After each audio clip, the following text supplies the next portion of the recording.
बहू की घर वापसी। महेश जी सुबह की सैर करके वापस घर लौटे ही थे कि उनकी पत्नी शारदा ने शिकायत करनी शुरू कर दी। शारदा, देखा आपने अपनी बहू के रंग? मैंने पहले ही कहा था बेटा बेटा कहकर उसे सर पर मत चढ़ाओ। महेश जी, क्या हुआ? क्यों इतना परेशान हो रही हो? शारदा, मैं सुबह नाश्ता बनाने जा रही थी तो कविता कहने लगी, मम्मी जी आप रहने दो, मैं पहले अपना और रितेश का नाश्ता बना लेती हूँ।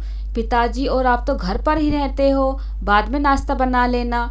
मुझे आज तक किसी ने किचन में जाने से नहीं रोका है, अब इनसे पूछकर किचन में जाना पड़ेगा। महेश जी, सही तो कह रही है कविता, और रितेश सुबह जल्दी ऑफिस के लिए निकल जाते हैं, तुम तो बेकार ही परेशान हो रही हो। शारदा जी बिना कुछ बोले किचन में नाश्ता बनाने चली जाती हैं।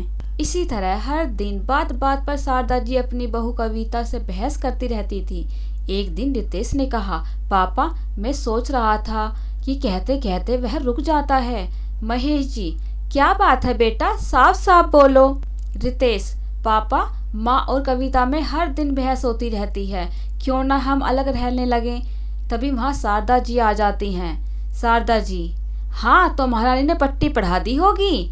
रितेश, नहीं माँ ऐसी बात नहीं है, लेकिन ऐसे ही चलता रहा तो आगे हमें बहुत ज़्यादा परेशानी होने लगेगी।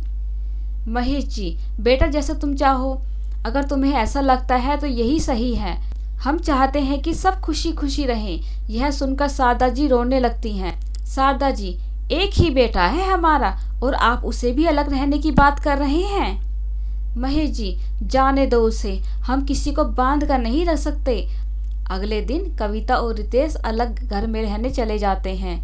इसी तरह कुछ दिन बीत जाते हैं। दोनों कभी कभी मिलने आते थे। एक दिन रात को 1 बजे रितेश का फोन रिंग होता है। दूसरी तरफ महेश जी थे। महेश जी उसे बताते हैं कि उसकी माँ को सीने में दर्द हो रहा है, वे उसे हॉस्पिटल लाए हैं, उन्हें माइनर अटैक आया है। रितेश और कविता तुरंत हॉस्पिटल पहुंच जाते हैं। कविता, माँ को हम अकेला नहीं छोड़ सकते, हम अब माँ पिताजी के साथ ही रहेंगे। यह सुनकर शारदा जी की आंखों में आंसू आ जाते हैं। वह बहू को पहली बार कहती हैं, बेटी मुझे माफ कर दे। कविता, माँ जी आपकी बेटी होती तो क्या आप उससे भी माफी मांगती? आज से आप कितना भी डांटे, मैं आपको छोड़कर नहीं जाऊंगी। एक पल आपको खोने के ख्याल से मैं डर गई थी। उसके बाद चारों अपने घर के लिए निकल पड़ते हैं। अब बहू बेटी बनकर गई थी, इसलिए शारदा जी और कविता में कभी भी अनबन नहीं हुई। दोस्तों कैसी लगी आपको हमारी यह कहानी? अगर अच्छी लगी हो तो लाइक और सब्सक्राइब करना ना भूलें। फिर मिलते हैं एक अच्छी सी कहानी के साथ, तब तक के लिए बाय बाय, धन्यवाद।